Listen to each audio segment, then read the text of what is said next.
யாருக்காவது கடன் கொடுத்தோம் அல்லது கைமாத்து கொடுத்தோன்னா அந்த காசு நம்மளை விட்டு போச்சுன்னு நினச்சிக்கங்க.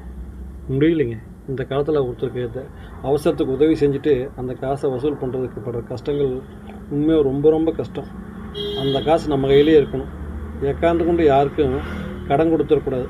அது குறிப்பாக அந்த கைமாத்து கொடுத்துறது ரொம்ப சிரமம். கைமாத்து வாங்கும்போது இருக்கிற சந்தோஷம் கொடுக்கும்போது இருக்கிறதில்ல. எங்கள் அம்மா அடிக்கடி சொல்லுவாங்க, கொடுத்ததை கேட்டால் அடுத்தது பகைன்னு சொல்லுவாங்க. உண்மையாக ஒருத்தருக்கு அதை அவசரத்துக்கு உதவி செய்ய போயிட்டு அந்த பணத்தை வசூல் பண்ணுறதுக்குள்ளே படுற கஷ்டங்கள் அவமானங்கள் ரொம்பவே இது. இன்றைக்கி பணம் வாங்குறவங்க சந்தோஷமாக வாங்கிக்கிறாங்க, ஆனால் பணத்தை திருப்பி கொடுக்கறதுக்கு மனசு பல பேர்த்துக்கு இருக்கிறது இல்லைங்க.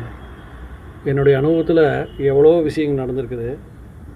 ஒரு 2000 ஒருத்தர் கைமாத்து வாங்குற வச்சுக்கோங்க.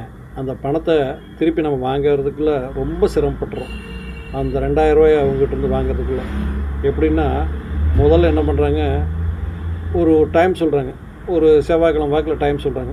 நம்ம செவ்வாய்க்கிழமை ஃபோன் பண்ணோன்னு வைங்க, உடனே அவங்க என்ன பண்ணுறாங்க, ஏங்க நீங்கள் ஃபோன் பண்ண வேண்டாங்க, நானே பணம் கொண்டு வந்துடுறேங்க, இப்போ நான் பணம் ரெடியானப்போ நானே உங்களுக்கு ஃபோன் பண்ணி சொல்கிறேன் அப்படிங்கிறாங்க. அதோடு சரி.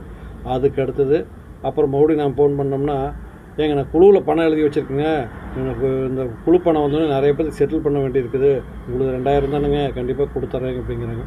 அதோடு சரி.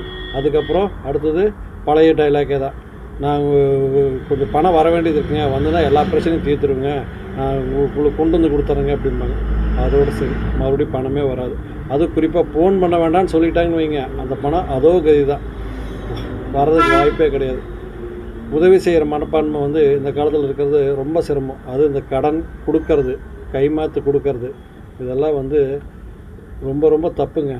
வாங்குறவங்க திருப்பி கொடுக்குற மனசு பல பேர்த்துக்கு இருக்கிறது இல்லை. சந்தோஷமாக வாங்கிக்கிறாங்க பணத்தை, ஆனால் திருப்பி கொடுக்கும்போது அது அவங்களுடைய பணமாக போயிடுது, நம்மளுடைய பணமாக அவங்க நினைக்கிறதில்ல.